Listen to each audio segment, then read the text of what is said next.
ஒரு இன்டர்வியூவில் எனக்கு கேள்வி கேட்டாங்க. மற்றவங்க நம்மளை யூஸ் பண்ணிக்கும்போது நீங்கள் என்ன நினைக்கிறீங்க கேட்டாங்க. சரியாக தெரிஞ்சால் நல்லா யூஸ் பண்ண முடியும் என்ன அப்படின்னு சொல்லியிருந்தேன் நான். ஸோ அதே போல் தான் இது. மற்றபடி சார் இப்போ யாருக்காவது எதையாவது இப்போ இவர் எனக்கு ஒரு உதவி பண்ணாருன்னு வச்சுக்கோங்களேன், இவன் நாளைக்கு வந்துடுவான், இவனை வச்சு படம் பண்ணுவான்னு நினச்சி பண்ணுறதில்ல. அந்த அந்த நேரத்தில் தன்னுடைய தொழிலுக்கு சரின்னு எதையோ அதை அவர் செஞ்சார் ஒழிய இவனுக்கு வாய்ப்பு தரணுங்கிறதுக்கு அவர் அது பண்ணல. ஆனால் அந்த பலனை அடைஞ்சவன் நான். என்கிட்ட நன்றி விசுவாசம் இருக்குது. நான் அதை திருப்பி செலுத்துவதற்கு காலம் எனக்கு ஒரு சந்தர்ப்பம் வழங்குது. அதுவும் நான் சும்மா ஓகே எது வேணால் பண்ணலாம் ஆறுமுகத்துடன் பண்ணல. என் தொழிலுக்கு சரின்னு படுற இந்த கதை நல்லா இருக்குது, இது சரியாக பண்ணுவான்னு நினச்சி.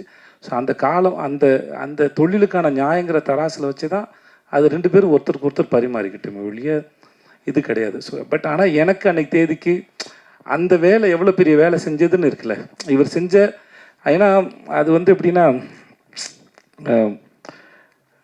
யாருடைய பார்வையாவது நம்ம மேலே விழுந்துடாதா அப்படிங்கிற ஒரு ஏக்கத்தோடையே அது தெரிகிற ஒரு காலகட்டம் தான். ஓகே,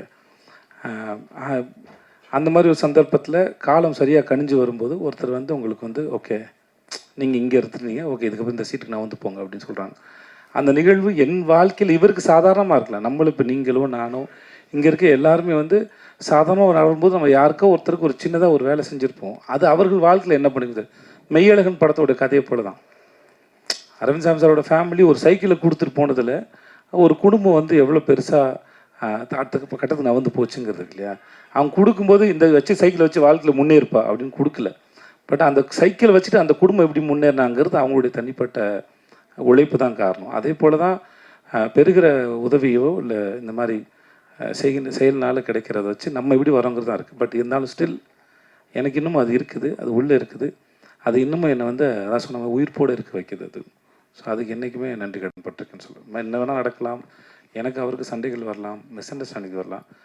அது வேறு ஒரு சம்பத்தினால் நிகழ்வது. நான் துபாயில் வேலை போது என்னோடய பாஸ் சொன்னார், உனக்கும் இன்னொருத்தருக்கு சண்டை வருதுன்னா அது 2 உடம்புக்கான சண்டை இல்லை, ஒரு விஷயத்தை பற்றின சண்டை ஒழிய அது தனி மனுஷனுக்கானது இல்லை அப்படின்னு சொல்லுவோம். அது எனக்கு ரொம்ப முக்கியமான பாடமாக நான் நினைக்கிறேன். அந்த மாதிரி மிஸ் அண்டர்ஸ்டாண்டிங் வரலாம், சண்டை என்ன வரலாம். பட் ஆனால் அவரால் நான் பெற்ற பலன், என் வாழ்க்கை நடந்த மாற்றங்கள் யாரும் மாற்ற முடியாது. ஒருவேளை இதெல்லாம் கடவுள் தான் பிளான் பண்ணி செய்கிறாருன்னா அந்த கடவுள் எனக்கு பிளான் பண்ணி அனுப்பின ஒரு ஆளாக அவர் பார்க்குறேன். ஓகே இந்த வேலையை இவர் செய்யுங்கன்னு சொல்கிறாங்க. ஸோ அப்படி தான் பார்க்குறேன் சார். நன்றி.